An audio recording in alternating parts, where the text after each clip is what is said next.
She's to sick bay. The doctor should look at it as soon as possible. It is the way in which we propagate our species. Please demonstrate how this is accomplished. So, what's next? I don't know. Hi, and welcome to Casual Trek, a Star Trek recap and ranking podcast. I'm Charlie Etheridge-Nunn, a writer and a Legion of Superheroes fan. Hi, I'm Reid-Lobatto. I am a writer, and I am a unionizing Starbucks baristas fan. Hell yeah.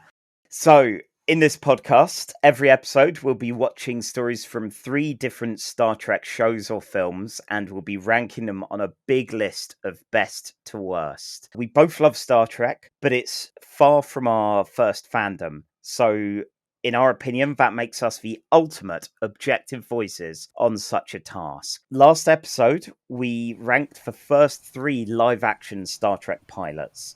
This time we've got 3 more to go through, from Voyager, Enterprise, and Discovery. Are any of them going to be better than The Emissary? Or any of them going to be worse than Encounter at Farpoint? I have no idea, because I've not decided any of the rankings ahead of time, so we'll find out. Here's where the fun begins. Yes. Actually, last episode, we ran a little longer than I thought, as I figured, oh yeah, we'll do, it'll be about an hour, that kind of thing. And it really wasn't, even after editing. So well done, anyone who stuck through that first episode. While I am going to try and be a bit more succinct in this episode, I also have a tangent to go on before we begin. Miles, you are a fan of Star Trek, but slightly more a fan of other things, right? Correct. So what non-Star Trek thing have you been enjoying since we last spoke? Let's see. Okay, well, I have recently been reading some manga. Have you heard of Spy Family? I've heard of it, but little more than that. Yep, Spy Family is I would say it's kind of Cold War era spy comedy about this spy who has to adopt a daughter to have her infiltrate a school so she can befriend the person who he's trying to get in close with. The girl he adopts is actually telepathic, but he doesn't know this. So she knows straight away that he's a spy, and she's an adorable moppet who just wants to have a loving family. And then, due to no fault of his own, he ends up with a fake wife who is secretly an assassin. But neither he or his new wife know of the other's actual role, but the daughter does. It sounds like a recipe for hijinks. It's a recipe for hijinks. It's a lot of fun, and it's surprisingly adorable for a comic which has a lot of murder. Nice. One thing I've found, because I dip my toes in and out of manga occasionally. I loved Rumiko Takahashi's work, which shows just how old I am and how old the manga I like is. The thing that ended up putting me off quite a bit was when they started translating Dragon Ball and Dragon Ball Z over here, and I found out how many volumes there were. Is this a story that ends? I don't know, because it's still currently being published in Japan. Oh, wow. Due to the internet and due to the popularity of manga over in the West, a lot of manga that's coming out, you can tell I live in America because I'm saying manga and manga like they're 2 different things. Just the release dates for what's coming out. So the new stuff like Demon Slayer and My Hero Academia are either nearly finished publication or have finished publication within a year of it still being released in the West. Wow. And honestly, given that your average translated manga volume is about $10, I'm not sure how much that comes to in British money right now, but given how much you're paying for the same amount from Western comics, it does end up being more value for money. Okay. I've never really been a shonen manga fan, but stuff like Spy Family, Demon Slayer is very enjoyable. Nice. So what non-Star Trek thing have you been consuming this week? Just before this very call, I have been very much enjoying Taskmaster. This is a choice that should be no surprise because it's a very good show, but I somehow held out from bothering to learn what Taskmaster was for several years. Okay. I don't quite know how, and after a while of my friends talking online, it just became a matter of stubbornness that I decided I wouldn't learn. And then during lockdown, I started watching videos the Loading Ready Run Canadian comedy troupe / online empire put together, which included a series of tasks which were Ask Master. And it was at that point my partner was like, you realise, right, that this is Taskmaster. I was like, oh, okay. Right, let's check it out. So we've been working our way backwards through the show, watching the hosts get progressively younger with each passing series, as if somehow Greg Davies was like Merlin in that respect, like watching the wrinkles start to vanish and the hair get slightly tidier each time. And it's been a real joy of lateral thinking, frustration, and just human suffering. But, you know, what if Jigsaw made something that was kind of a little cozy and charming and fun? Isn't that essentially the Crystal Maze? There's definitely DNA between them. There's a lot less prancing, but not no prancing. I'm all about the prancing. Well, who isn't? So that's it from me. We probably ought to get on with the show, given we're almost 10 minutes through. We should casually make our way to talking about Star Trek in this Casual Trek podcast. Yes, let's casually saunter over to the Delta Quadrant with Star Trek Voyager. Right. So, I am now speaking to you from a week in the future, because at the point of the recording ends, both Charlie and I fell into a Voyager-style phased tachyon emission and were warped a week into the future. Unfortunately, this means that we have to record a whole chunk of what we've already recorded. But after the Voyager recap, I fixed Charlie with a challenge that I would try and recap the pilot episode of Star Trek Enterprise in 10 minutes. I was 8 minutes over and then failed by 8 minutes. But we decided that this is how we're going to try and recap the episodes to keep it precise, focused, and interruption-free. So, Charlie, I challenge you to recap the pilot episode of Star Trek Voyager, Season 1, Episode 1, Caretaker, in 10 minutes. I've been in that time warp for a week. I've forgotten everything about it. Okay, right. I like this as two people that deviate from topics far too often and have an egg timer specifically to help with any sidetracks. I'm going to do my best not to get on a tear about anything that isn't involved in the episode Caretaker. It's going to be difficult. Got my alarm set. I'm giving you a 3-second lead-in time. And then when I say go, you may go. Okay. Rather, I will not say go, but rather I will say engage. Nice. That's what they do on that Star Trek thing. Oh, have you engaged? Clock's ticking. Oh, shit. Okay. I've engaged. Right. So, Voyager, Caretaker. 9 minutes 45, Charlie. Thanks. We start with Chakotay, Tuvok, and Torres. Who are they? They're the Maquis, apparently. A bunch of rebel freedom fighter types who are continuing the Cardassian War even after a peace treaty. We find this out in a Star Wars-style title crawl because we kind of occasionally like to borrow from Star Wars the occasional bits and pieces here. Their pursuer... They're not borrowing from Star Wars. They're borrowing from Flash Gordon. Okay, yes. Thank you. Good use of my time. So, they go on what looks like a suicide run into the Badlands, and their pursuer, Gulavek, is destroyed in there. That's good news. The bad news is, the Maquis are eaten by a giant displacement wave. We get a title sequence, which frankly I prefer to DS9's, and we move over to Earth, I think, and a prison where there are still prisons in the... Thanks. Oh god, New Zealand. They turned it into a prison. There are worse places, I guess, to be imprisoned, especially for Tom Paris. Now, Tom Paris is Robert Duncan McNeil's character, who isn't Nick Locarno in Next Generation, but he has a similar arc, and this way, they don't pay the writer of that episode for the character. Captain Janeway shows up and, oh my god, a captain that's a woman. Amazing. She's got a mission to go and chase down the Maquis because her head of security has infiltrated them. And Tom Paris is an ace pilot. Not just that, but he was a Marquis for about a week before being kicked out by Chakotay, his boss, who rightfully called him a poser, a mercenary, just a piece of shit. The good news is, upon hearing his name, Tom Paris, he's in the mission. Oh yeah. We get our now mandatory reference to another Star Trek episode, as Deep Space Nine is where the lovely, sleek Voyager is docked in.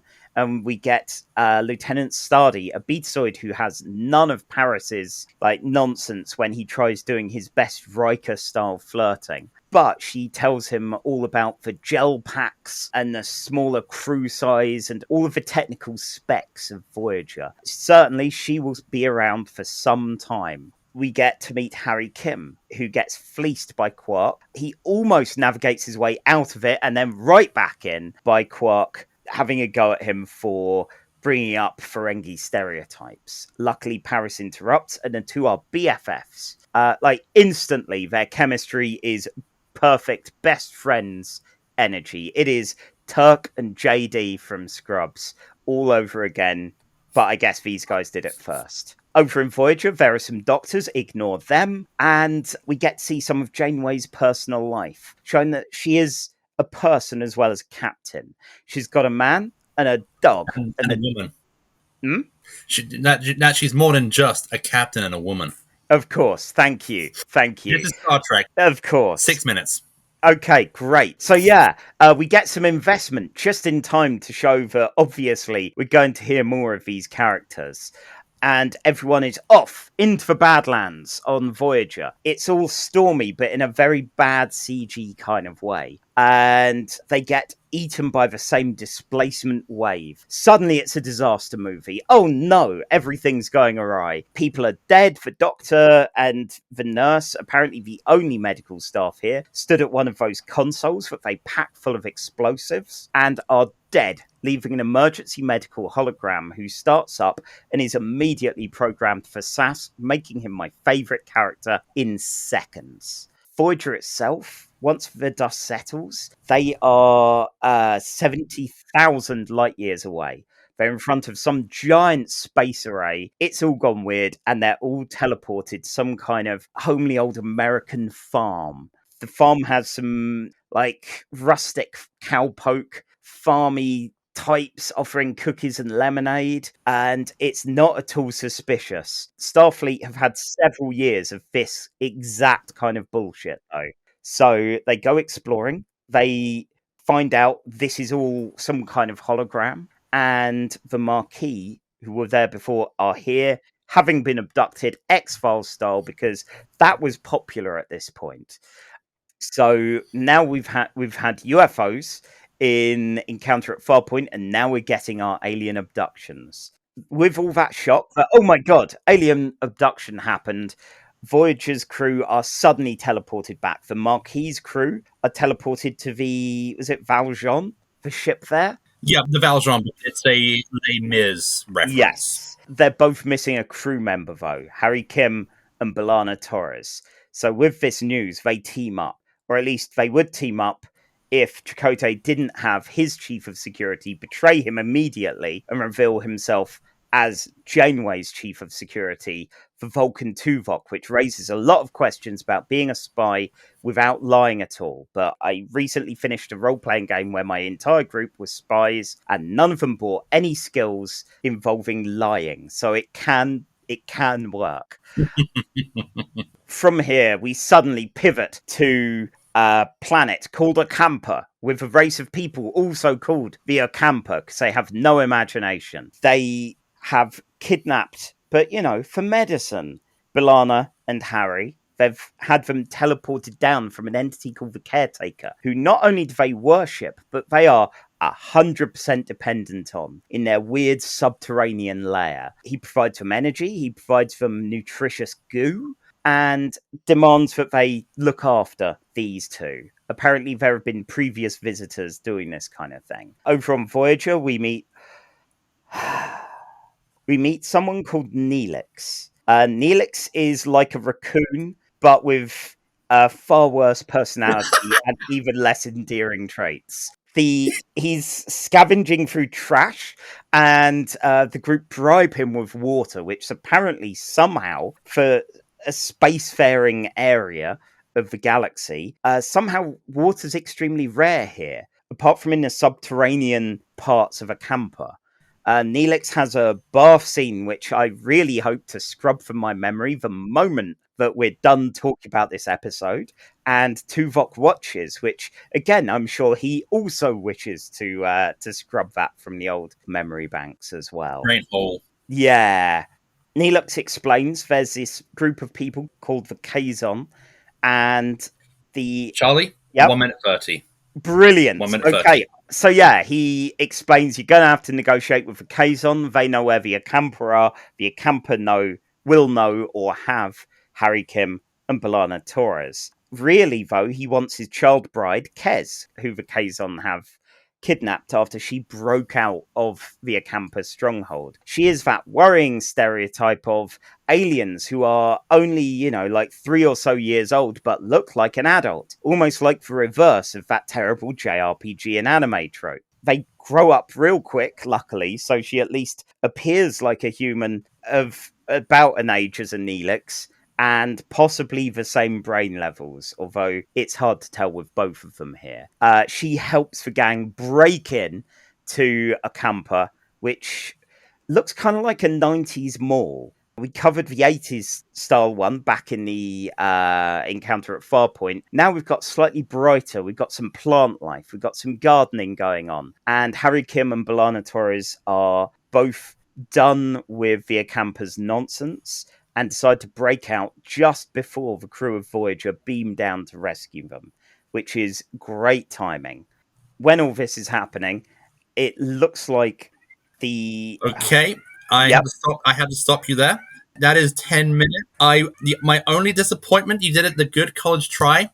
I only wish that you had been a few seconds behind so that the alarm went off immediately after your words. Perfect timing. Because that would have been amazing. It would have been amazing. Okay. I'm now switching off to the stopwatch function on my phone. And we're going to see how long it takes to get the rest of the episode done. And begin. Okay, brilliant. So, home stretch.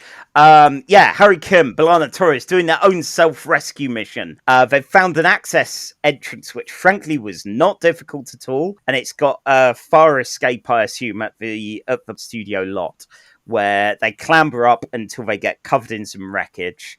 Harry Kim foreshadows this by sounding entirely like the Douglas Ramsey of this operation. He knows he's doomed. We know he's doomed.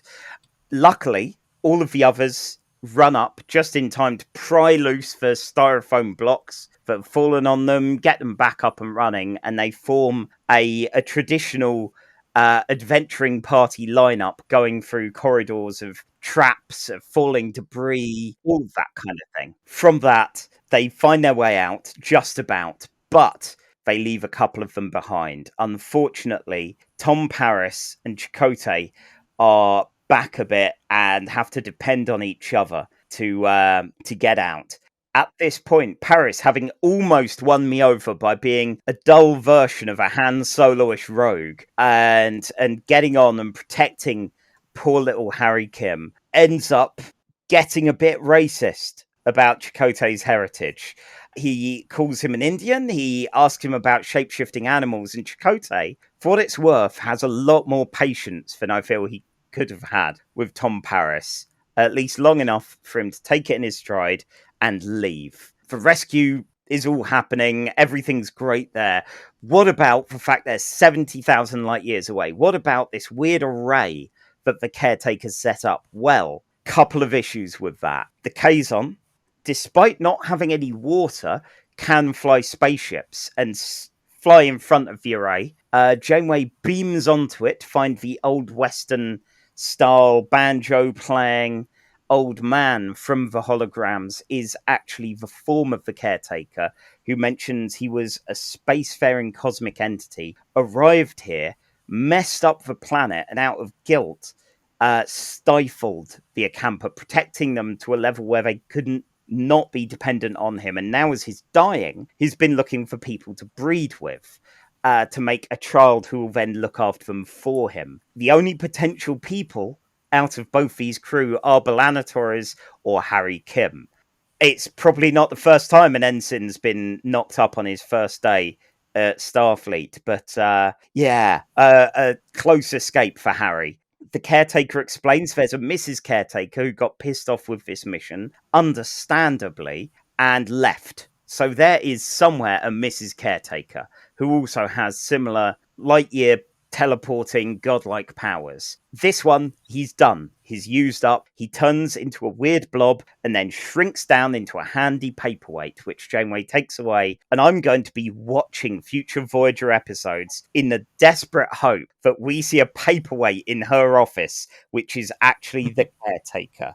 So good news is they don't have any moral qualms about blowing up the caretaker's array because he's dead. That looks threatening to Kazon, who's sod off. And now we have two crews who merge, or at least by merge, the Marquis are quietly and politely absorbed into Starfleet with a whole one ship, one crew, cautious eyed Chakotay, who falls in line here. Paris is made into an actual crew member. Chakotay is made into second in command. The Doctor, the hologram Doctor, not the Doctor, is their only medic, so they're going to have to rely on a hologram from now on. And Neelix and Kes decide that they're going to impose themselves on the rest of the crew for what is apparently a 70-plus year journey home.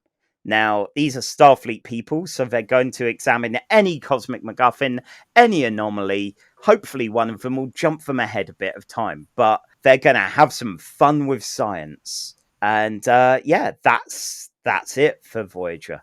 How much did I overrun by? You overran by 4 minutes and 55 seconds. Better than I thought. You did well. I have one question for you. Go on. On the first day of any of your jobs, like Harry Kim, did someone try to breed with you? I mean, there was the comic shop time. It wasn't the first day, though, so not quite. There were some disturbing times in the storerooms there. Oh, I think the closest I've ever gotten was on the first day of a brief 3-week stint in McDonald's where I got fired for not turning up to my shifts. I bumped into a customer and he threatened to wait until I left the store and he would kill me. Oh. Sort of the other end of the breeding spectrum, the kind of ending my life. Yeah, that's unpleasant. That is closer to the experience Harry Kim had here, admittedly. I've never had anyone try to breed with me. I once had a collection of teenage girls ask me for my phone number based purely on my accent. I told them my number was 911. Oh, good. Yes, the magic of the English accent in America. The magic of the English accent in America. I know no one would see it because like the video feed was is non-existent on this purely audio podcast. But at a few points, I was messing with Charlie by waving my giant Spider-Man sum and making him do little wavy motions. Yeah.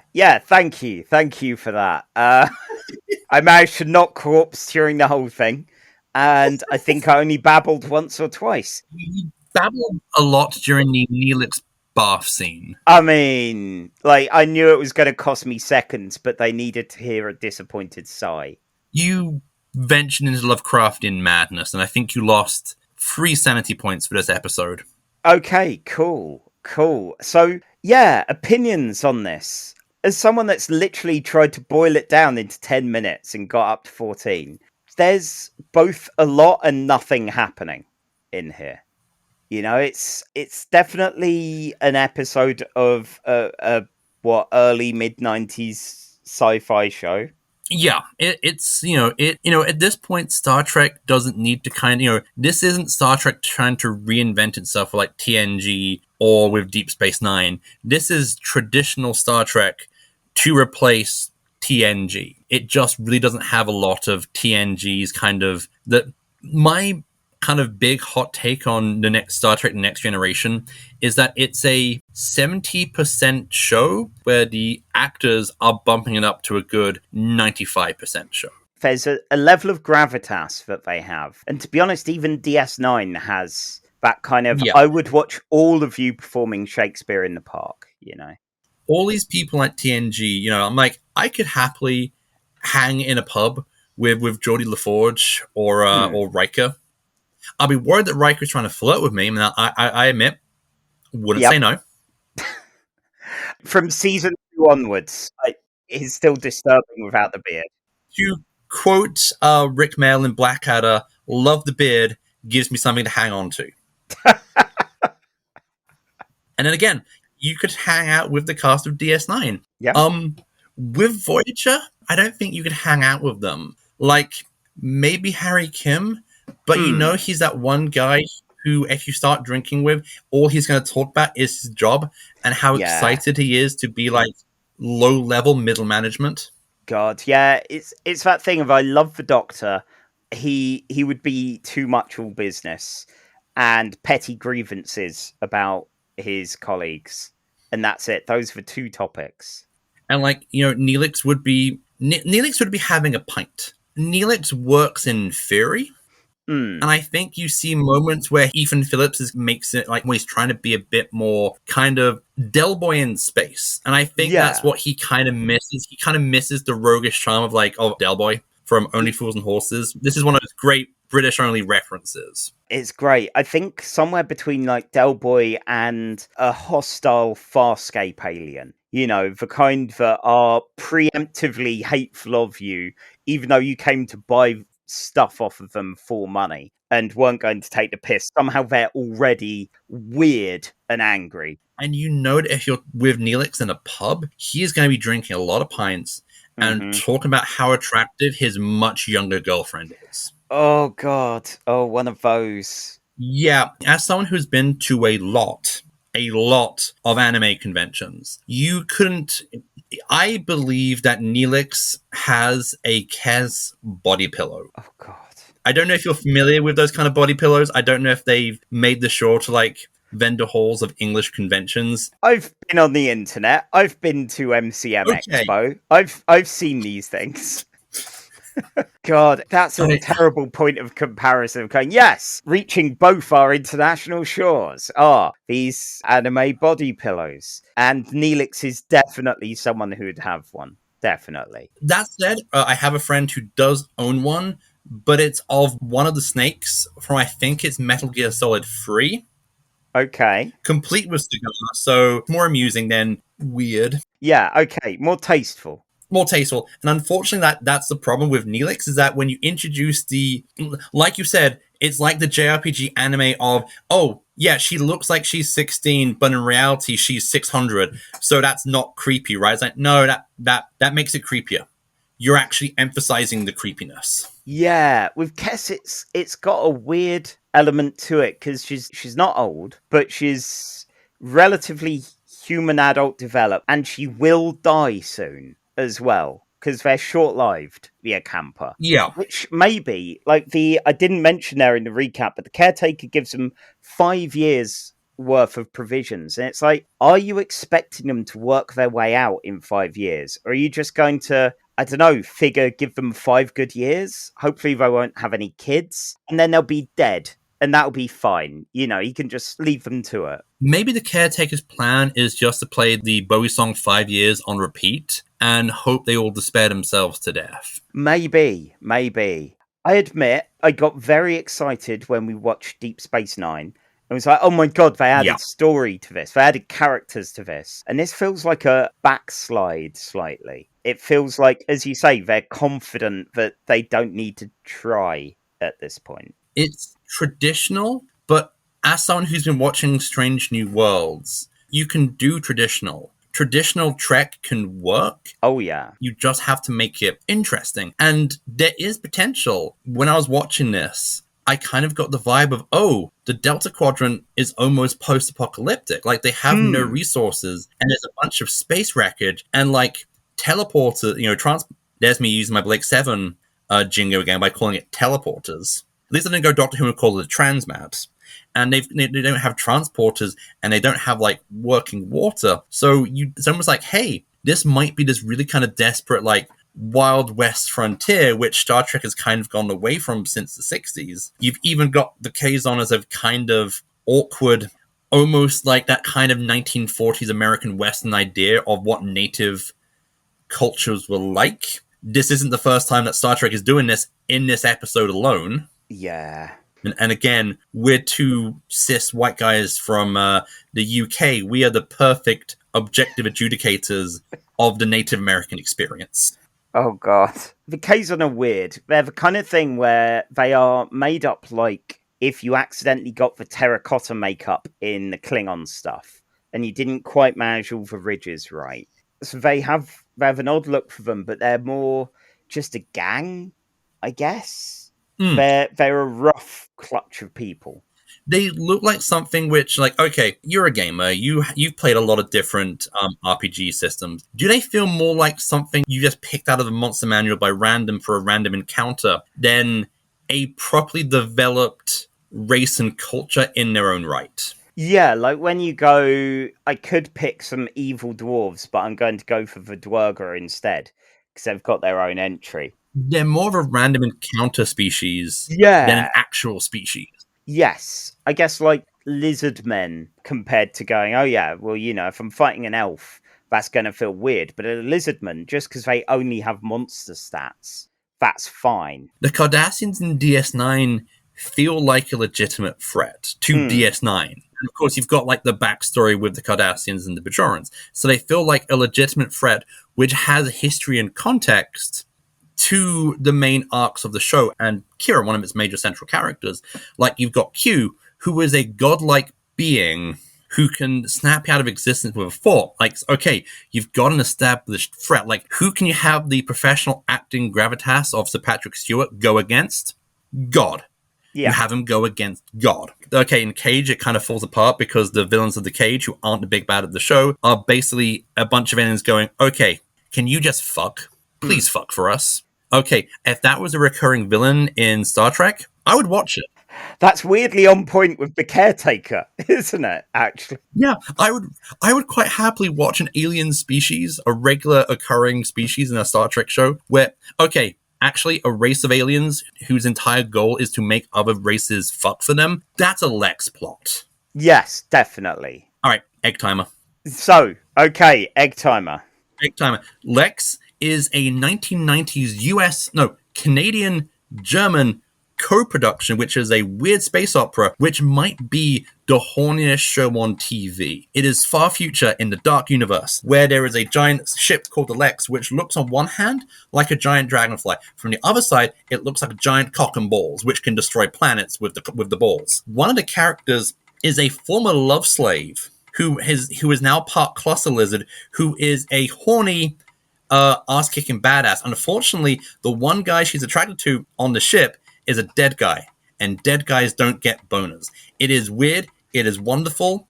The battle hymn of the Brennan G is amazing earworm, and if you haven't watched it and you really want to watch something really thirsty, check it out, because it is the horniest thing this side, the early side of HBO. Yeah, I couldn't in good conscience say it's good, but it is certainly a show. It is fun and weird. Like, it is. And then there's the Kazon, who, let's be fair, to be polite, they're essentially space scousers. And so they are no threat to Voyager, which is fully equipped, even though half its crew has been killed. You know, like a bunch of crew who aren't even in the show. All these people who are like, hey, we are actually important. No, mate, we've read the credits. You're not in the credits. Yeah, we saw the PR photos and all that. So, Voyager, just to wrap up, one last thing, because I've been curious about this with each of the episodes that we've seen. This aired on the 16th of January, 1995, where in the UK... the 16th of January? Apparently. The 16th of January, 1995? Apparently.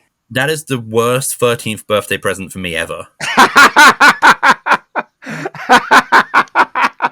Well, here it is, just for you. Yeah.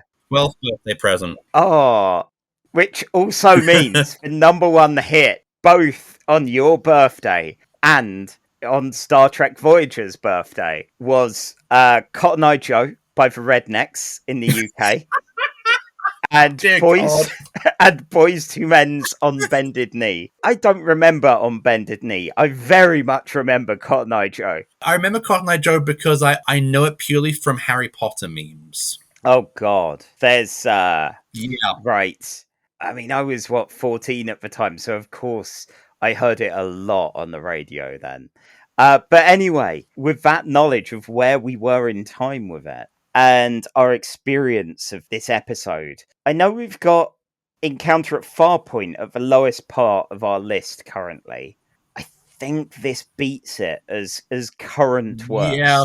As much as I didn't enjoy the episode, at least I can go, well, you tried. Yes. With Encounter at Farpoint, there is a sense of, well, you tried for half of it. But like it feels like there is an attempt to, there is an attempt. Like they're trying to build this new sector of space. It just doesn't help that it all feels very kind of bland and safe in the way that like 90s Star Trek kind of is at times. Yeah, and I don't feel I know this cast that well. I know Tom Paris well, and that's both a good and bad thing. I will give it this.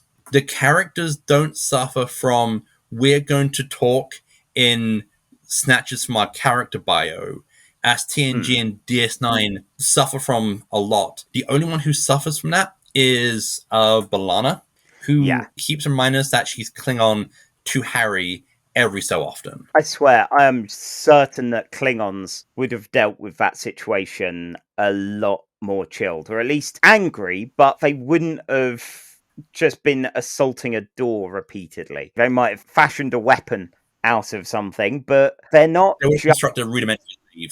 Yeah, they're not just berserk monsters, and B'Elanna makes a bad case for them. I would say this episode wins points for having a good dog. Yeah, very good dog, very good girl. I'll be honest. I will give an episode and like an extra point for a good doggo. I am very partial to a good doggo. I just peered over to my bed where Willie, my cat, is lying, and he's just chosen to ignore me because of that statement. Yeah, I did wonder whether he was going to take offence there. Okay, so with The Caretaker now in the number 4 spot as the worst episode of all Star Trek currently, we're going from one episode with a dog to another episode also with a dog. Hooray!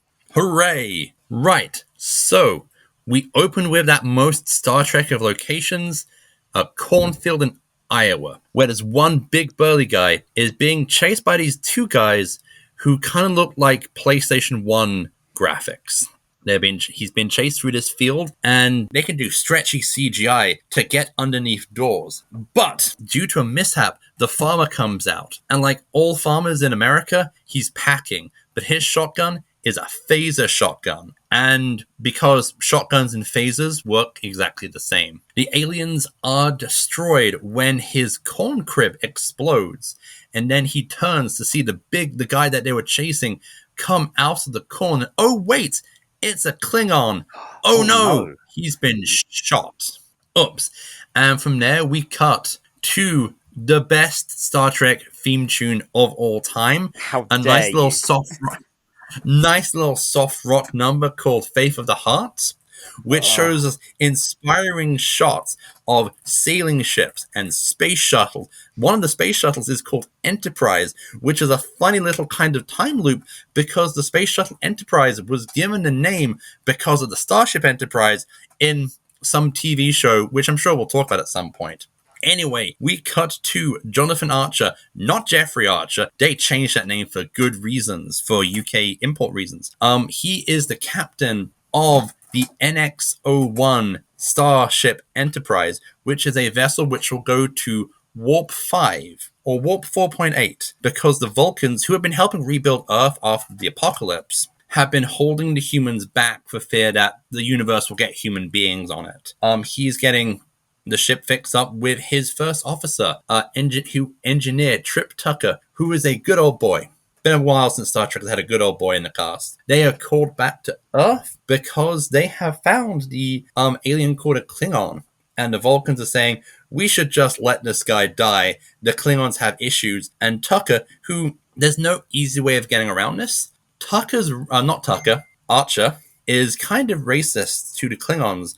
No. He is racist to the Vulcans. I am good at this. He's racist to the Vulcans because the Vulcans have been stopping his dad's warp ship from being built. So he has a bit of a chip on his shoulder. And he's like, no, I think this Klingon guy looks fine. Why don't we just kind of carry him onto our vessel? We'll just stick him in like a cupboard and we'll just pop over to the Klingon homeworld and we'll just drop him at their doorstep with a box of chocolates and a very politely worded note saying, hey, we found this guy. Sorry. And the Vulcans begrudgingly agree, but on the proviso that they have a Vulcan science officer help. A Vulcan science officer, a good old boy, and a very kind of square-jawed space captain. Where have I heard that before? Don't know. No idea. But this time, the Vulcan science officer is a female Vulcan called T'Pol. Not to be confused with the famous Jewish actor T'Pol, who famously appeared in that little-known film Flash Gordon. I thought you were going to say T'Pau. And so, Archer gathers his crew. He has Mayweather, who is the helmsman, who is a space boomer, who are people... Sorry, space boomer. It's still... It's still funny. He is the youngest one, but he has the most space experience because he's been on like Warp 3 capable ships down to various colonies and planets. Then we have Malcolm Reid, who is another British person in Star Trek. British people do appear in Star Trek who aren't just playing aliens, and like the other great English character in Star Trek, Dr. Julian Bashir, he's upper class and kind of annoying. We never get space cockneys. I want space cockneys. Yes. They get Hoshi, who is a linguistics expert, and that's pretty much our crew. They are sent off after they get a nice little speech, and they're sent off. The speech is done by a guy who glued himself to a counter in a Starbucks in America to protest about the price charge difference for soy milk. I assume Zefram Cochrane did that as well as the actor. Yeah, but for me, he's always, as a former Starbucks barista, he's always going to be soy milk glue counter guy. I feel sorry for the poor barista who had to take a spatula to his hand. 4.5 minutes. 4.5 minutes. Great. I'm what, 30 minutes into the episode? Brilliant. Meanwhile, the PS1 aliens, who are actually called the Suliban, are in a meeting with this shadowy guy who claims to be from the future. Something called a temporal Cold War is mentioned several times, but what this is about, we don't know. Meanwhile, the Enterprise is on its way to Kronos, the Klingon homeworld. They also have a space doctor called he's an alien called Dr. Phlox. He has several wives and many wacky approaches to medicine. He kind of looks like Neelix. Neelix are antidepressants. As they're trying to get the Klingon guy to talk, the Suliban attack, and they promptly nick the Klingon. And T'Pol goes, well, no Klingon, let's go home. And Archer's like, nuh-uh, we're going to find our Klingon because we set out into space and we're American, gosh darn it. The fact that humans in Star Trek are always kind of automatically coded as American always kind of bugged me. But there is a nearby planet. It is actually a kind of spaceport, which is a wretched hive of scum and villainy, run by the Blue Man Group because it's very blue. They head to the planet and take a shuttlecraft down because transporters are this new and revolutionary thing which we've just invented, but we've never dared to use it on humans before.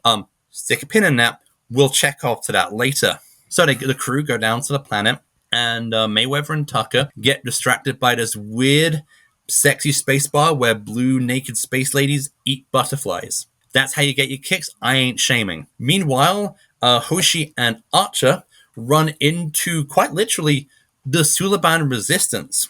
And we find out that the Suliban have had the evolution altered and expanded through the help of Future Guy because of this weird alliance. And apparently they wanted to use the Klingon to either influence or to kind of prevent the Klingon High Council from doing stuff. I can't remember. My attention on this episode wasn't that great. It was kind of flagging here and there. Meanwhile, the Suliban attack, and Archer is shot, and they get no closer to getting their goal. The leader of the Suliban resistance is also killed, and due to concerns, T'Pol is put in charge of the ship while Archer is being treated and unconscious. Tucker goes to T'Pol and says, hey, we can't go back to Earth, even though you have every single authority to go back to Earth since you're in command. And T'Pol goes, it is quite logical that we go back to Earth, but she decides off camera to do Archer a solid and help Archer complete the mission. Archer wakes up and he's like, oh, T'Pol, you helped me out. Maybe I should reconsider my decades of space racism and think better of Vulcans. But they get a lead on where the secret Suliban base is, which is this weird space station with a bunch of like dodecahedron shuttle ships attached to it, which would take place in a blue nebula. They really like blue lighting in this. It's not like proper bisexual lighting, but it's very much kind of Y2K heavy blue lighting, which you'd have kind of like in early 80s movies. Archer and Trip infiltrate the alien ship because if you're going to have a daring espionage mission, you're not going to take the guy from the Royal Navy. You're going to take your captain and your engineer, because if anything bad happens to them, you'll be fine. So they break onto the space station. They find the Klingon guy, but they also find a lot of gunfights. And so they get chased. They get separated. Archer says to Trip, you go and come back for me later. Emphasis on the, you come save me, okay? Trip, ooh, I recognize that sci-fi sound anywhere. You are so close. Okay, that's good. Okay. I feel that you had a head start with this one, as this was our test last week before we fell into that temporal vortex. Let's see, how will you overrun more or less than me? Right. So, Trip and the Klingon escape in one of these weird dodecahedron sphere things and make their way back up to Enterprise. Meanwhile, Archer, bumbling around, does that wonderful bit of, he has this wonderful plot contrivance where he steps into the time room where the shadowy guy is. By the way, they have a time room, which means you can see yourself 1 minute in, like a second into the future. It's kind of trippy in that kind of early Y2K computer effects kind of way. The leader of the alien Suliban runs into the room and promptly tries to shoot Archer. If you're going to try and shoot someone, don't try and shoot them in a room which shows you what's going to happen 1 to 2 seconds in the future, because I can see this getting dragged out a bit. So they get into a fist fight in the time room. Meanwhile, Trip and the Klingon are going back into space, and T'Pol's gone, okay, we've got the Klingon, let's skedaddle. And Trips goes, nuh-uh, Archer said, come back for me, with emphasis on the come back for me. And T'Pol's like, don't think we can do that. Meanwhile, Hoshi's like, hey, why don't we do this? And T'Pol's like, okay, let's try and save him through the nebula, which is distorting all our signals. Why don't we use our fancy, I keep calling it a teleporter. This is going to keep going on. Why don't we use the fancy teleporter, which we've never used on human physiognomy in any way, which is good, because Archer's about to get shot. Archer's going to die. Scott Bakula ain't leaping out of this one, but bam! He has teleported out of the time room, and he is the first human to ever be successfully trans-teleported bollocks into a ship. And the Enterprise escapes, and the space station Suliban explodes. They take the Klingon guy to Kronos, and having lost the box of chocolates and the note, they think, okay, we'll just return him in person. And so they walk into like the Klingon throne room, and a bunch of Klingons just kind of stand and look at them. They talk some Klingon, and they jab the Klingon guy with a needle to prove that he is who he says he is. And Archer and the others like, oh, okay, guess we'll leave.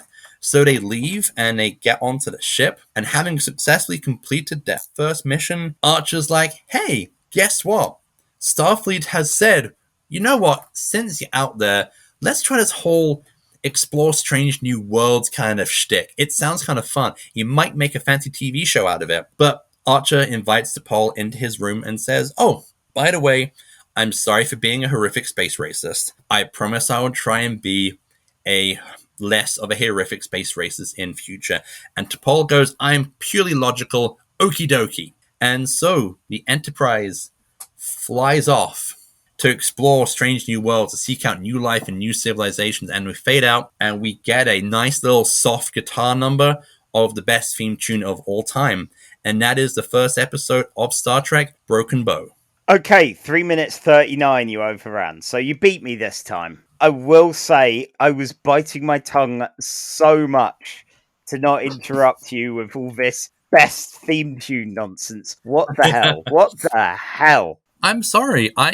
Look, I am a child of the 80s. I am always down for a soft rock power ballad because I'm waiting for the power. Eventually, the power ballad has to make a comeback. I want it to make a comeback. So I have a question for you. Go on. There is a scene where, due to space contamination and the need to get some sexy ratings, God. Trip and T'Pol engage in a decontamination scene where they stress down to their skivvies and have to lather each other in a sanitizing gel. Charlie, Yeah. after 2 years of COVID, have you ever worked a shift at your job where you've had to strip down to your skivvies and be slathered with sanitizing gel? Because as an essential coffee worker, I have to say, I have.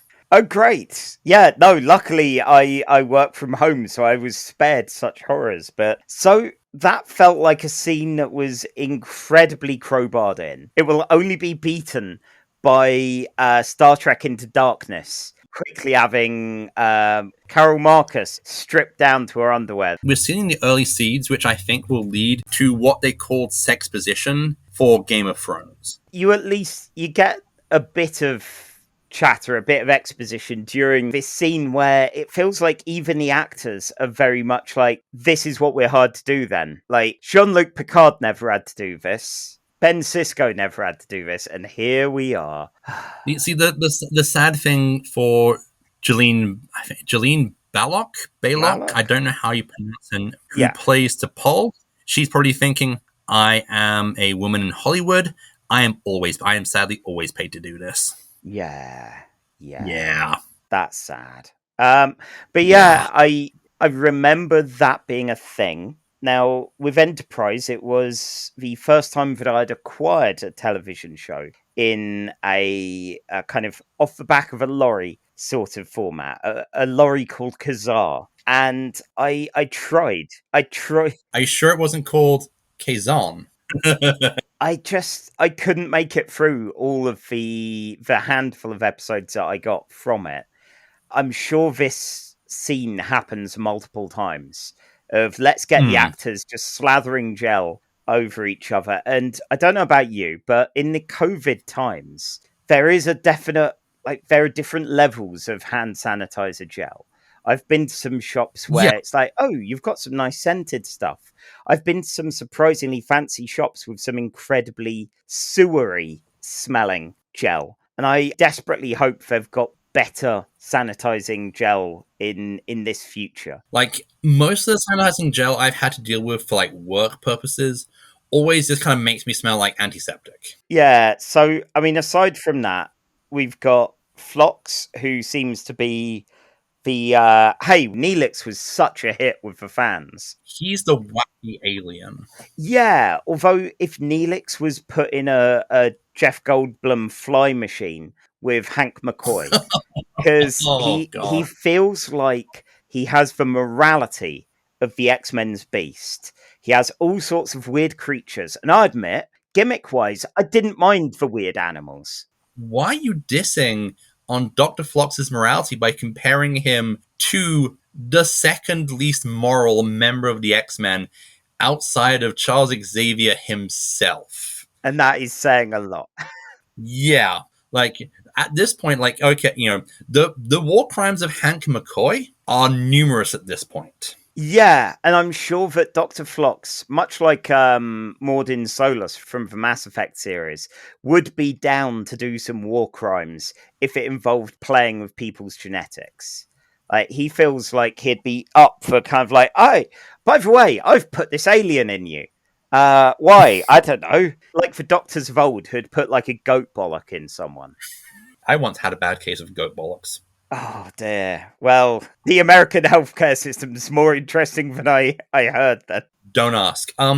Okay, quick question. How much Stargate SG-1 have you seen? 3 seasons and then a couple of episodes here and there. I mostly watched it while I was playtesting a role-playing game based on Stargate SG-1 for Crafty Games, and I learned that I didn't have to automatically support every sci-fi show. And in fact, I really vehemently disliked Stargate SG-1. the characters in this show feel more military than we have for Star Trek. So it feels like it's trying to do like SG-1 style military banter, but it doesn't. You don't have the connective tissue like you can have. Like, with the exception of Scott Bakula, who I think is playing like your most swashbuckling space hero that we've had in Star Trek since Kirk. Like, the characters don't really feel like much. And it doesn't help that the uniforms are really kind of just all one color with like some very light piping to distinguish. It's weird. I still have the attitude that Starfleet is mostly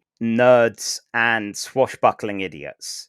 And they seem to coexist in a great balance. And this puts a wrench in that. I assume basically later on in Starfleet's history, they reach that division. But here, it does feel a lot more American military of the extremely early aughts. And it aired on the 1st of October 2001. So it aired after 9/11, but it must have been filmed before it. And it feels ready. It feels ready for that American War on Terror era media blitz that happened at that point. Not quite to Jack Bauer torturing people. Yeah, like 24 was like, it's kind of eerie how 24 came out just at the right point for it to be the hit show. Definitely. And it's not as bad as I thought it was going to be. It's still pretty bad. 24 or Enterprise? I mean, both, really. 24 I liked some of the spy-ish nonsense, but it's extremely difficult to get past the neocon madness and how it just became culture. You know, even now you get TV shows where far too easily people go, well, torture works. Well, it doesn't. It doesn't actually work. Yeah, but Jack Bauer did it, you know, so it's fine. But yeah, with Enterprise, I feel I liked what little I saw of the general crew. You know, Mayweather with his whole excitement about finding a sweet spot in the ship. I like a bit more of the real mechanics of how, like, this ship works. Yeah. Because it feels like they're really kind of trying to apply the Star Trek technology in a realistic sense to, like, a very near future where Star Trek technology is 2 steps away generally from being, this is magic. Because anyone who is obsessed with how these ships works can go to a shop and buy Mr. Scott's Technical Manual to the Enterprise. Yeah. A book which, even in my most fervent love of Trek, never actually owned. I had a friend with a secret Star Trek shrine, and that's where those kind of books, that's where I encountered them and the How to Learn Klingon, that kind of thing. But it feels submarine-y in places. You got handles, you got buttons, and it's the last time that we'll really see. It's got safety rails. Yeah, and that's great. It looks like it's mostly filing cabinets in the bridge, and it feels physical. The engines, they're just a big set, and that's kind of cool. Yeah, it's nice. It's chunky. Yes, there's something very, like, you can see the tactility of the whole place, and that's definitely got a charm for it. I have, for my sins, already subscribed to Paramount Plus because I'm an easy mark, and part of me is thinking I might crack on and start watching some more Enterprise beyond this out of morbid curiosity and seeing at what point I get fed up with it and whether it's beyond episode 6 where I think I gave up the first time. That would be very uncasual for you. That is the problem. It's like, it's tempting, but much like introducing a what non-Trek things we've been watching sort of segment to this, we need to make sure that this operation is on the level and that we are treating this as casually as possible. At no point just very casually slipping in stuff that we already know from when we've watched Trek before. Exactly. Be it war crimes or characters who are actually other characters in different shows. Enterprise does have the goodest boy. It gives us Captain Archer's beloved Space Beagle. I never knew that I needed dogs in Star Trek. Like, we needed them. I have to wonder if they called him Porthos because they couldn't legally call him Snoopy. Because one of the landing modules for a moon probe was called the Charlie Brown, and it had an attachment probe called the Snoopy. Huh? I learned this from a Snoopy annual back in the 90s, and I think there was a run of strips where Snoopy imagined himself on the moon. And of course, Snoopy is a beagle. Course. So I wonder if they call him Porthos because they couldn't legally call him Snoopy because of, like, copyright infringement. Ha. So yes, just before we put Enterprise Episode 1, Broken Bow, on the big board, this came out at a point where, again, we've got some interesting picks musically. Alicia Keys' Fallen was number 1 in the US at this point, and, you know, it's all right. It felt like it was everywhere for a time. And in the UK, I swear, our number 1 records, at some point we'll get a good one. But this was Mambo number 5 by Bob the Builder. Look, 9/11 had just happened and we needed to heal. And apparently this is how we did it. Look, with Enterprise's place in history, we're just a few years away from it being Coldplay all the time. So I think we should count our blessings. Because we're going to get Coldplay. We're going to get everything inspired by Coldplay. Which was just the early Y2K of British music. Yeah. So on the board, we currently have Emissary at number 1. We have Caretaker at number 4. And I wanted to watch this and do that kind of, hey, controversial turnaround. What we all thought was bad in the popular culture, it's actually surprisingly good. And it's not. Really, I think it's the best one. I think it's the best one just purely because of Faith of the Heart. First on the list. No.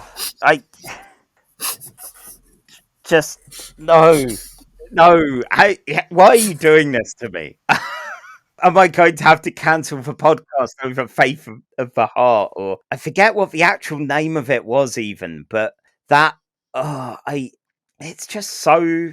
I was saying about Deep Space Nine's theme being dirgy, and this feels a bit like that, and saccharine, and very too American. Like it's very American. It is. I feel like at some point in the credits there is a waving American flag, and if not, it's basically there in the subtext. Yes, definitely.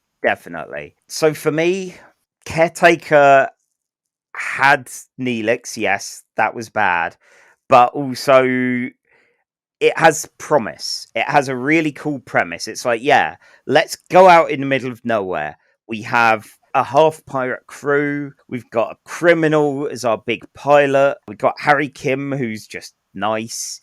And we've got the Doctor. Here, we've got Scott Bakula, who is endlessly charming. Like, Trip and T'Pol are evidently going to be our number 2 and 3 lead characters. Yep. And they're just not interesting. No. The thing is, we're not ranking the entire show. We're ranking this episode. We don't see enough of the other people to really get a sense of them. We don't see any further detail about the temporal Cold War. But that felt like a very TV movie, sci-fi show kind of thing. This is the first of the pilots we've watched to not suffer from the characters speak explicitly in their character bio, because that would imply some of these characters have characters to have bios. Yeah, so I think this has to be our new worst. Yep. Yeah, Encounter at Farpoint's rising up now. It is our number 3 best out of all of these. It's the exact middle point between best and worst, sitting comfortably 2 spots below the Emissary, 2 spots above Broken Bow, which, yeah, it feels fair. That was an incredibly middle-of-the-road episode. It's just not good enough, and I'm hoping there'll be some Enterprise episodes to wow me. I'm sure there'll be some amazing ones out there, in theory, but this isn't it. That's Enterprise. That's Enterprise. Yep. And now we will press on to the next Star Trek show, which was all the way in 2017. 2017, oh yay. Yeah, Star Trek Discovery Season 1. In the prep for this, I watched Episode 1, and I realised it was a multi-parter.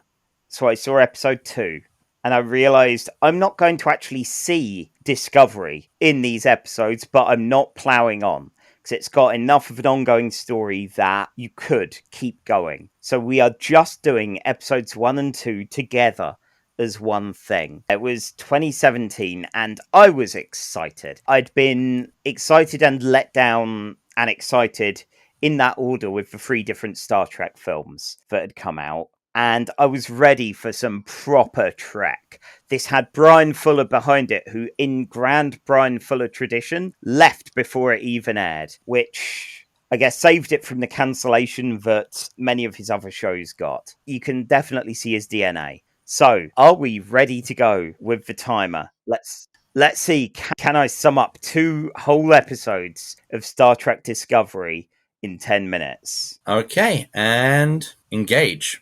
Cool. So, this time we're sharing perspective between the Klingons and the Federation. We start off with the Klingons and the lead antagonist, Kuvma, talking about an enemy, saying they're coming. And what I love is a quick reversal. Our enemy will use the phrase, "we come in peace." Say, yes, okay, this is interesting. Sure, the Klingons look weirdly shiny, weirdly sweaty, but Klingon ships have got to be pretty hot. We skip over to the Federation side, where we see our protagonist, Michael Burnham, and her boss, Philippa Georgiou, who are on an expedition.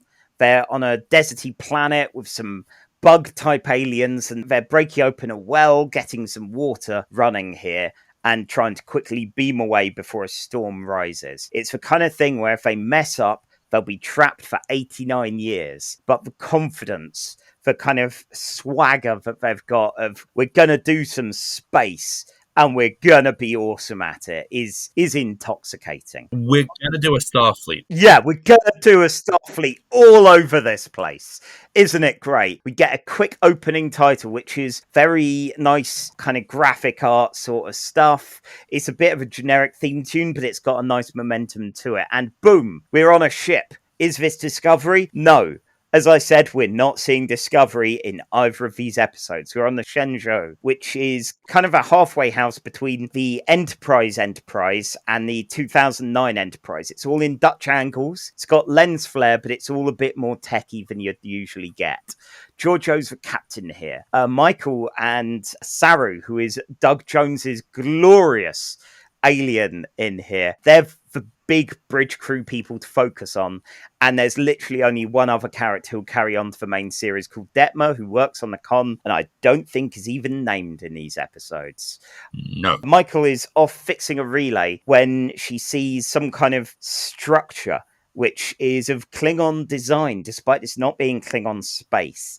And there's a Klingon standing ominously in some armor on it. She gets attacked by him and kills him, but is flung out into space. The Klingons throw a funeral for this guy. There's slightly less drinking and violence than I'd expect from a standard funeral, but the normal amount of screaming. This is their first official dead body in a war with the Federation. They want to go back to the old ways, which apparently involve a lot of violence and invasions and such, rather than a bit of a Cold War with the Federation. They nail the coffin to the outside of their ship, which is an incredibly metal move. I like that. It's pretty cool. Over on the Shenzhou, we get Michael having a flashback to her time in Vulcan school. Apparently she was adopted by Sarek. Yes, Spock's dad, Sarek, after her family were killed by Klingons. So she's got a lot invested in finding Klingons being all hostile. She breaks out of the medbay while dying from radiation to tell everyone, hey, Klingons, it's all bad, just in time for a Klingon ship to uncloak. They appear to do nothing, although inside, all is Game of Thronesy drama. Takuvma is looking for a torchbearer, and you get an albino Klingon called Vok, who shows up having been disowned by his family. He's an outcast and burns his hand to show he's just as hard as Takuvma and ends up getting the job. Takuvma says, you, mate, you're going places. You're not an abomination. You're a mirror of me, because it's all about me. He's going to unite the 24 houses of Klingons, and this is how he's going to do it. Over in Shenzhou, Michael calls up Sarek and has a bit of a chat saying, oh, what's up with these Klingons? And Sarek says, the Klingons? Oh yeah, they keep pinging our borders, and whenever we try and be diplomatic, it goes really badly, so we just murder them. The moment we see them, we kill them. It's their Vulcan hello, which, hey, that's the name of the episode. Michael suggests doing this. Captain Giorgio says no, and Michael mutinies, knock her out with a nerve pinch, running up and going, hey, let's fire on the Klingons. At that point, it's too late. the torchbearer has lit a giant signal flare, which apparently is how you call all of the 24 Klingon houses ships to this location, and is far better than, like, transwarp talking. Space calls for aid. Yeah. So the Klingons arrive. The Federation's a bit tense, and some of their ships arrive as well. It's all about to kick off, but they brig Michael, and they apologize for touching the artifact, for killing the dude, but it's too late. Shenzhou is fired upon, and it is instantly wrecked. It's a mess. Similar to the ships we saw in DS9's pilot and Voyager, Shenzhou is not in a good state. Michael sees all of this from the brig when one of the bridge crew, Connor, stumbles in, disorientated, concussed. Just as he's about to let her out, the brig is destroyed and he's blasted into space. She's in a bad situation because she's going to run out of air, or the force fields for the prison is going to shut down when the ship starts rerouting power. This is a bit rough. At the same time, Saru is saying, the ship's a write-off, we need to leave. We need to just divert power from down there and go. Saru is a prey animal, or at least was descended from prey animals. He has a good sense of when a situation is a write-off, and this is that situation. Sarek talks to Michael via her Katra through a Vulcan bond they share, and he's mildly put out that she's imminently going to die, but reckons she can get out. The Shenzhou itself is going through some rough times with the Klingon ships firing on them and on the other Federation ships, all until the Europa arrives, a giant Federation ship led by Admiral Anderson. Surely he's going to do brilliantly. No, he suggests a ceasefire, peaceful resolution, and the Klingons play along long enough to get the Europa chill out, and they decloak a massive ship, which plows into the Europa, destroying it. Everything's blown apart. Other Federation ships are blown apart. The Klingons are celebrating.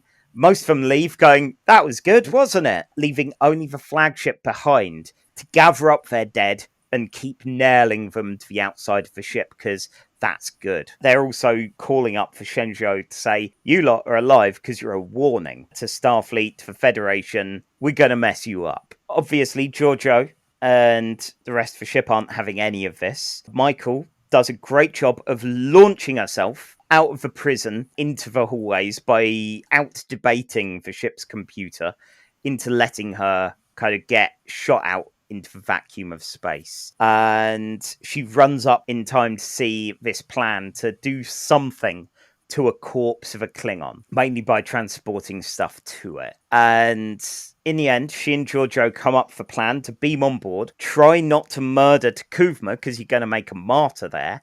You're coming up on 30 seconds. Oh my god. Okay, so they teleport on board. Giorgio dies, gets left behind. Takuvma dies. Oh no, they've created a martyr. Vox swears to take over the operation, and it's all gone a bit wrong.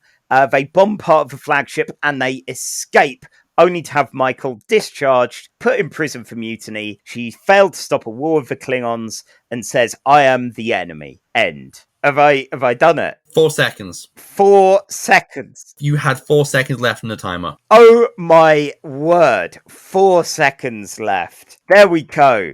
There we go. You used the word teleport. Yeah, I'm less fussy about it than you. So, I read a lot of comics. I've had a bit of a habit since the early mid-90s. And there's a point where you start getting decompressed storytelling being more of a thing. The Brian Michael Bendisification of things. I was thinking more like the Warren Ellisification.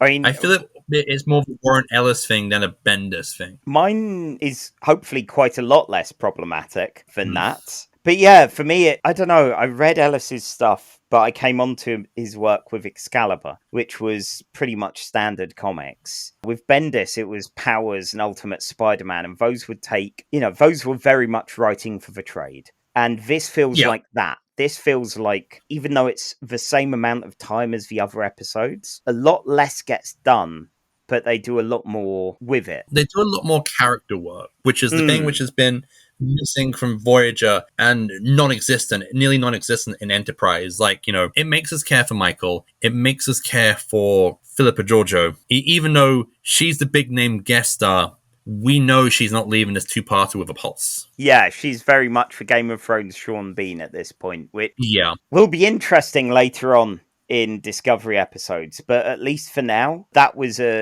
pretty much a given that she wasn't going to make it all the way through. And then, Doug Jones, who is just glorious. We don't get enough of him here. He's very much an official antagonist to Michael.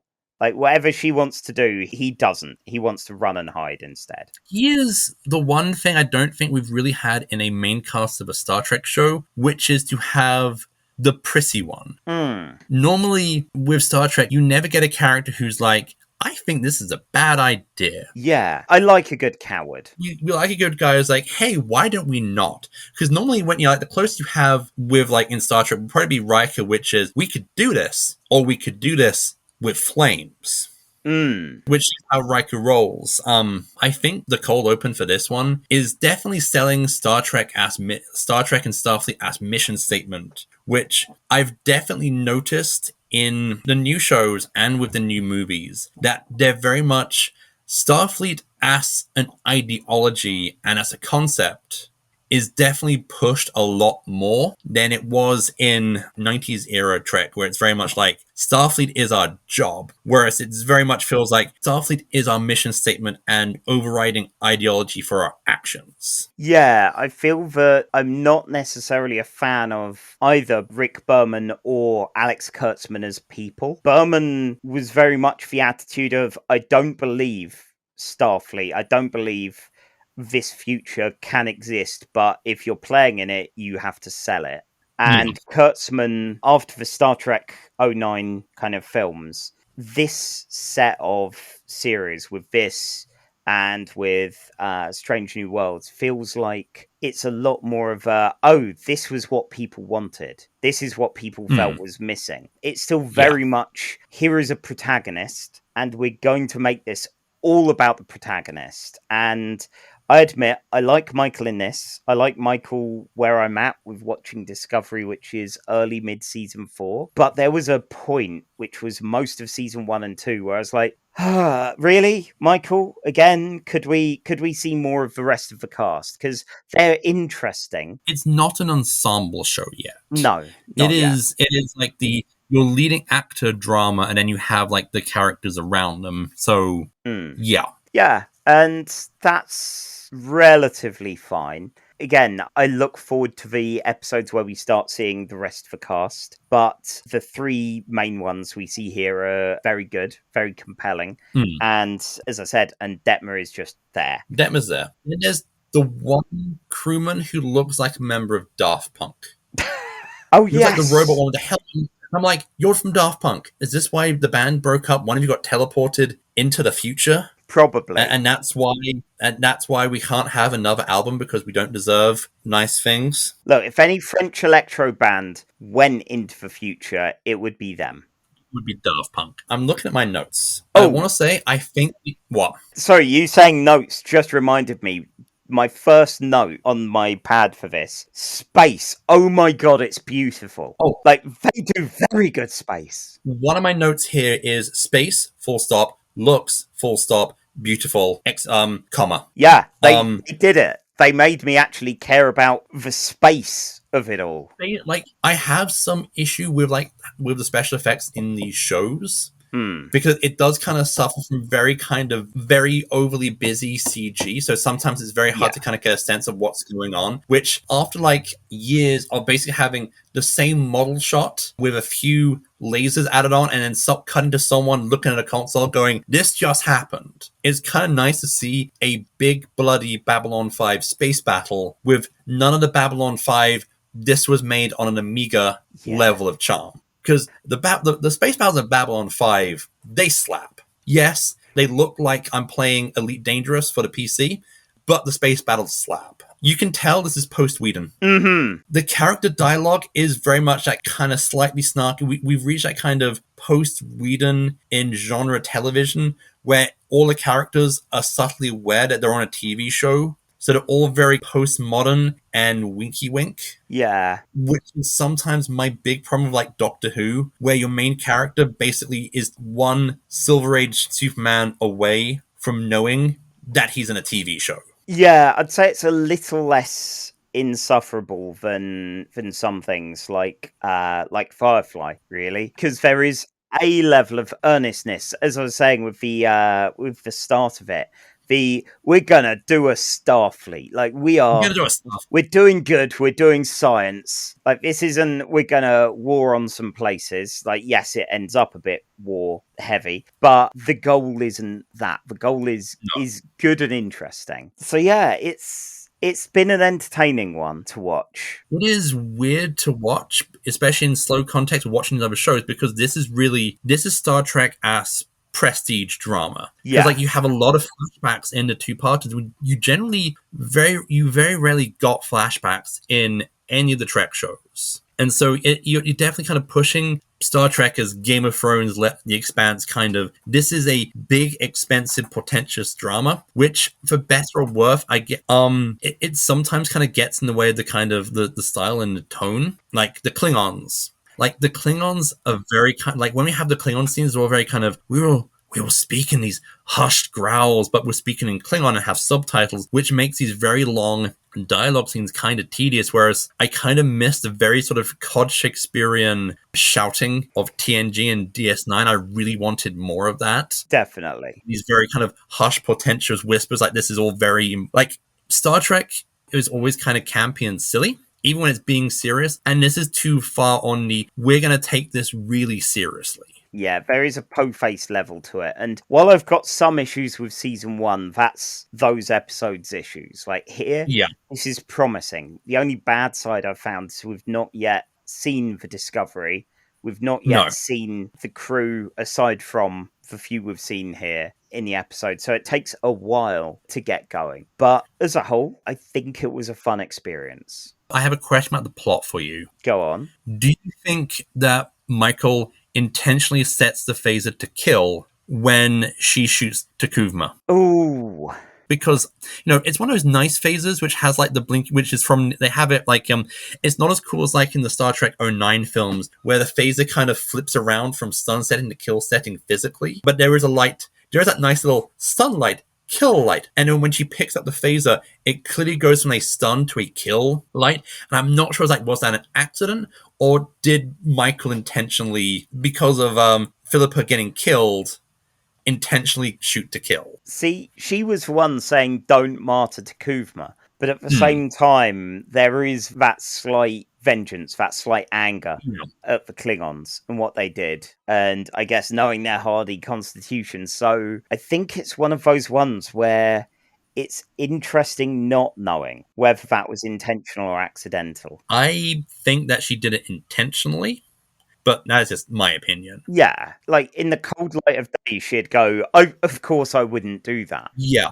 because especially since she takes personal responsibility for starting the war, I don't think it's because she accidentally kills the guy in space. I think it's because she intentionally killed the guy who will basically become a martyr.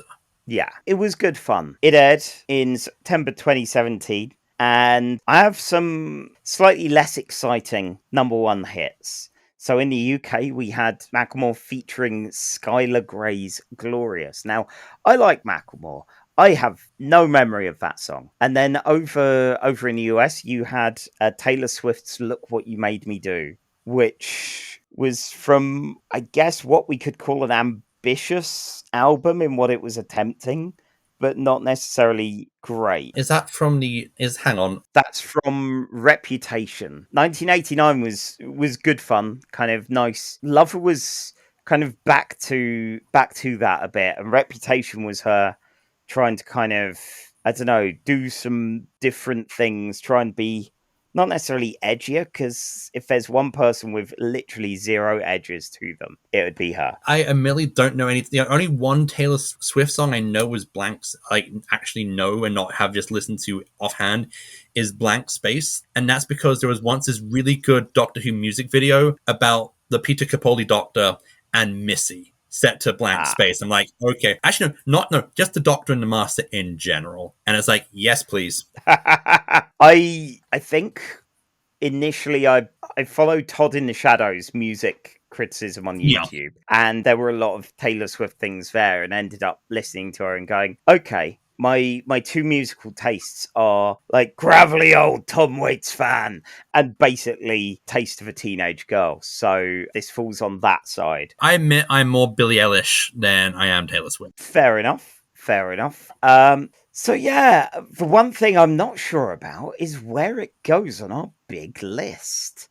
So, I mean, I have my own estimate, my own guess of where I think it would go. My thought is fairly confident, like a fairly good play here. It's still no Emissary, but I think it's probably better than even the charm of the Cage. Like the Cage wins a lot of points for that charm.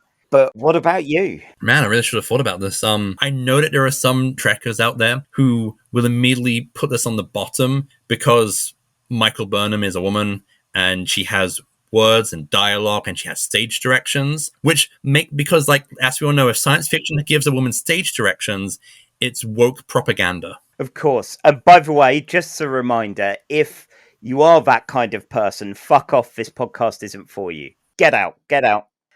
Okay, so I either have to join you or I have to put this as number 3. Like, while the Cage just, while in some ways it is much better than the Cage, the Cage just does have that charm. I could come home from work, I could put on the Cage and have like a late night coffee or like a beer, and I could watch the Cage. Okay. I'm not gonna come home and put on the Vulcan Hello and Battle of the Binary Stars, which is one of the best episode names for a Star Trek show. Episode. I'm not going to sit down and watch these 2 episodes after a rough day at work. That is 100% understandable. I completely see your point there. Like, if I was given a television which was tuned to a level where there were literally only 2 channels, and it was the Cage, and it was the Vulcan Hello / Battle at the Binary Stars, it would be difficult because there are some really good performances, and space again is beautiful. It looks beautiful. Like, it's nice to see Star Trek with money spent on it. Yeah, rather than doing its utmost best, more so than other shows at the time, to spare every cent. But yeah, I think the Cage would be I could watch that over like a decaf coffee or something late at night, and then go to bed, and that would be it. I watch Leonard Nimoy's weird, shouty performance because he's clearly trying to work out how TV sets work. Yes. And he's not on a stage. Well, yeah, and Majel Barrett's really good as number 1, and, everyone is good at what they do. You've got the Bollock people.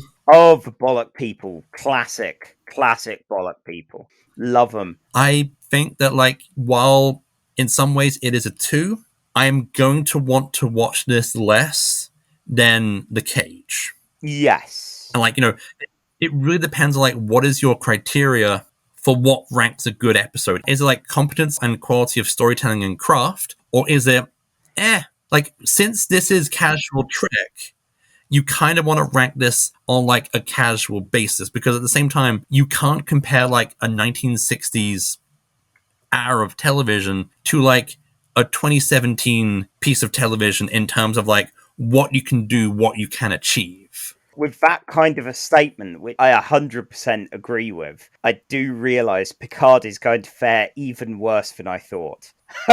No. But we're not at the Picard place. So at the moment, as we close out this episode, our number 1 is still Deep Space Nine's The Emissary, and our worst episode is New Contender, Enterprise, Season 1, Episode 1, Broken Bow. I'm good with this. This is a good definitive list. What we're doing next time, we're going to be looking to the favourite antagonists of Star Trek, the Klingons. That's it for us. But if you like what we do, then you're very welcome. Thank you. We will have a Patreon possibly at some point if we've got a sizable amount of listeners, which, just over double figures is enough really, for us. We're not fussy. There'll be a link to our Ko-fi if you want to just sling us a tip and help subsidize my Paramount Plus. We're British. Our standards are low. Yes, that's all going to be there. I might, depending on what I decide to do with the big list, put a version of it that people can see but not edit. Otherwise, Threshold's going to be put up to number one. I know the fans demand it. Outside of the show, you can find me at Who Dares Rolls, where I talk about independent role-playing games and board games, both on their YouTube channel and on their site. You can buy my comic, Explosion High, at skyshark.itch.io, and you can find me on Twitter at Charlie_EN, where I post about X-Men literally every day. He does. I do. Miles, what about you? Okay, you can find me on Twitter at all lowercase man miles. It made sense when I made that email address back in 2000, but there we go. I am sticking with it. You can see my either wry commentary on pop culture or just screaming anger at the American English political systems. You know, good casual stuff. Thank you for getting this far. Thank you for enjoying the episode. I hope you enjoyed the episode. If you didn't enjoy the episode, tell us your opinions. We will listen. Unless it's your anger that we made fun of people who thinks that Star Trek went woke. Yeah, it was always woke. It was always woke. We just weren't paying attention. And with that, I will say good evening and go do a Starfleet. You have been listening to Casual Trek by Charlie Etheridge-Nunn and Miles Reid-Lobatto. The intro theme was by Alfred Etheridge-Nunn. Star Trek's owned by Paramount, and Casual Trek is part of the Nerd and Tie network.